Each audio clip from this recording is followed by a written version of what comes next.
কি ভাবছেন যে প্লেটে এত পিঠা কেন সাজায় রাখছি? এটার একটা কারণ আছে, এটার একটা রিজন আছে, সেটা আজকে আপনাদেরকে বলবো। তো আগে বলি, এখানে হচ্ছে আমরা সব মানে ফ্যামিলি মেম্বার। আমার ছোট ভাই এখানে, ওরা দুই ভাই রিহান সাইদ। তো রিহান সাইদকে তো চিনেন, তো মাত্র রিহান ঘুম থেকে উঠলো, উঠে বড় ভাইয়ের কুলে। তো তাদের রিলেশনটা হচ্ছে সাপ বেজি। তো আজকে আবার রিহান দেখলাম বড় ভাইয়ের কুলে দাঁড়ায় রয়েছে। এই প্রথম দেখলাম ঘুম থেকে উঠে সে বড় ভাইয়ের কুলে। আর এখানে হচ্ছে মিন্টু ভাইয়া, আমার ইমিডিয়েটলি বড় মানে মেজু ভাই। আর আমার বড় ভাইকে তো চিনেনি। তো আর এখানে হচ্ছে পরিচয় করা দিয়ে আমাদের টুনটুনি, মানে আমার মায়ের বাসার স্পেশাল বিড়াল। তো ও হচ্ছে মূলত আমার যে বিড়াল আছে আমার বাসা পিউ, তার বেবি।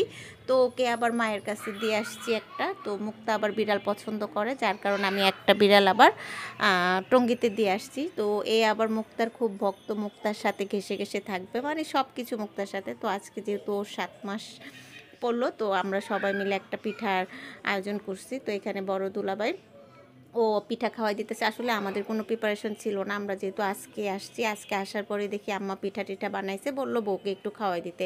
তো আনপ্রিপারেশনে যা হয় আর কি। আর এখানে হচ্ছে মুক্তার ছেলে, তো ছেলে মাকে পিঠা খাওয়াই দিচ্ছে 7 মাসের। তো সে পিঠা খাওয়াই দিতেছে, কারণ সে চাইতেছে তার একটা বোন আসুক, কারণ আমাদের ফ্যামিলিতে আসলে কোনো মেয়ে নাই। আমরা যে 4 বোন, আমাদের কারও মেয়ে নাই। আমাদের মানে কি বলবো, আমাদের বংশের মধ্যে মেয়েই নাই, কোনো ভাইয়ের ঘরে হয় নাই, কোনো বোনের ঘরে হয় নাই।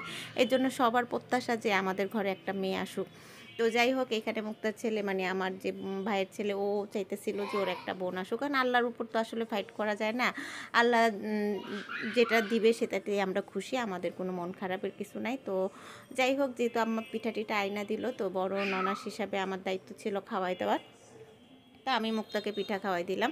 তো এই আর কি। তো আজকে যে ওর 7 মাস পড়ছে এটাও আমরা জানতাম না।